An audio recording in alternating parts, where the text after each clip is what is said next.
డబ్బున్నంత మాత్రాన జీవితాన్ని ఆనందంగా గడపగలరన్న హామీని మటుకు ఎవరు ఇవ్వలేరండి. డబ్బు సంపాదించే టెక్నిక్ వేరు, జీవితాన్ని ఆనందంగా గడిపే టెక్నిక్ వేరండి. నిజానికి డబ్బు సంపాదించడం కంటే ఆనందంగా జీవితాన్ని గడపటమే చాలా తేలిక.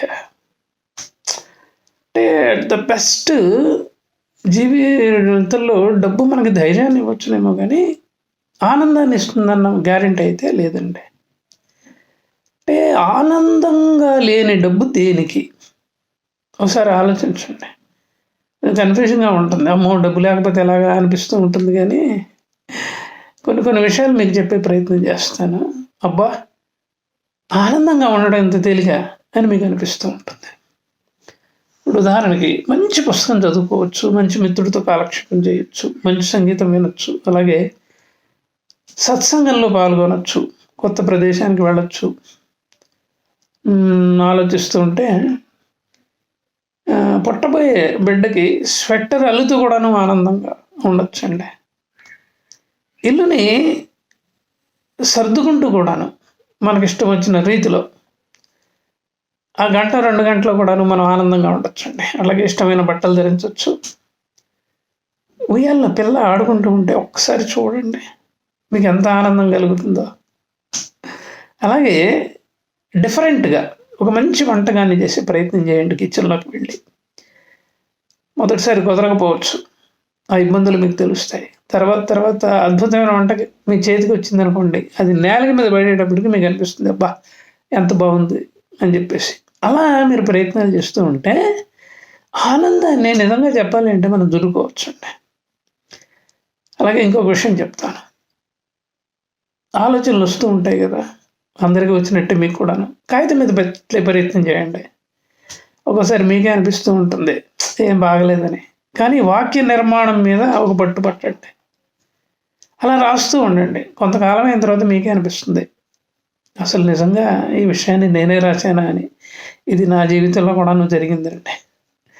అలాగే బాగా చలిగా ఉన్నప్పుడు, ఇప్పుడు చలికాలం కదా, కిచెన్లోకి వెళ్ళి మంచి లెమన్ టీ పెట్టుకోండి, తాగుతూ ఉండండి, హాయిగా ఉంటుందండి. అలాగే ఒక జోకు చెప్పి ఇతరుల్ని అద్భుతంగా నవ్వించాలి అని మీరు అనుకున్నారనుకోండి, ఆ జోకుని ఎలా చెబితే బాగుంటుంది అన్న ప్రయత్నం మీరు చేయండి. అలా నలుగురిలోకి వెళ్ళి ఆ జోక్ని అలా పేల్చినప్పుడు అందరూ నవ్వుతూ ఉంటే అసలు మీకు ఎంత ఆనందంగా ఉంటుందో ఎవరు చెప్పలేరండి. నేను అందుకనే అప్పుడప్పుడు నేను ఈ ప్రయత్నం కూడా చేస్తూ ఉంటాను. నలుగురిలోకి వెళ్ళినప్పుడు హాయిగా ఎలా మాట్లాడాలి, ఇతరుల మనసును చూరగొనేటట్టుగా ఎలా మాట్లాడాలి అని ఆలోచిస్తూ ఉంటాను అనమాట.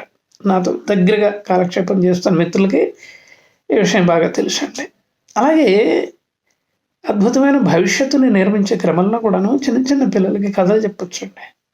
మన చుట్టుపక్కల జరుగుతున్న కొన్ని సంఘటనలు కూడాను దానికి జోడించి ఎలా చెబితే బాగుంటుంది కదా అని ఒక అరగంట లేకపోతే ఓ పావుగంట సీరియస్గా ఆలోచించి టైం చూసుకొని పిల్లలకి ఈ కథలు చెప్పే ప్రయత్నం చేయండి. వాళ్ళ కళ్ళలో ఆనందం నిజంగా మీకు అద్భుతమైన ఆనందాన్ని ఇస్తుందండి.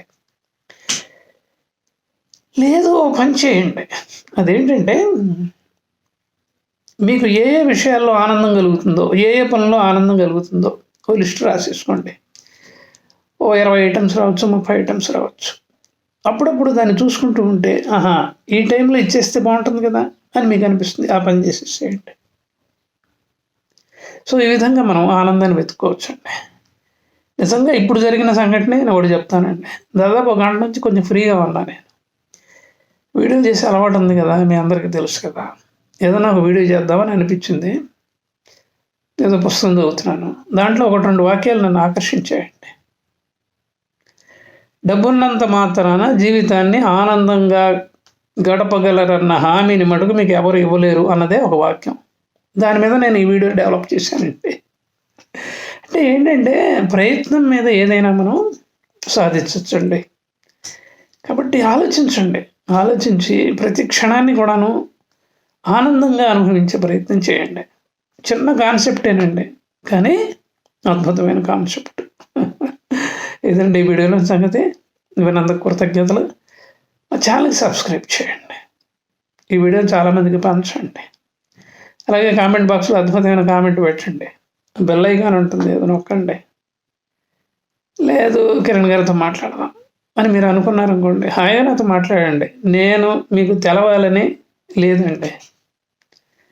నా ఫోన్ నెంబర్ 9491063089. ఇదండి వీడియోలోని సంగతి. వినందుకు కృతజ్ఞతలు. Thank you very much.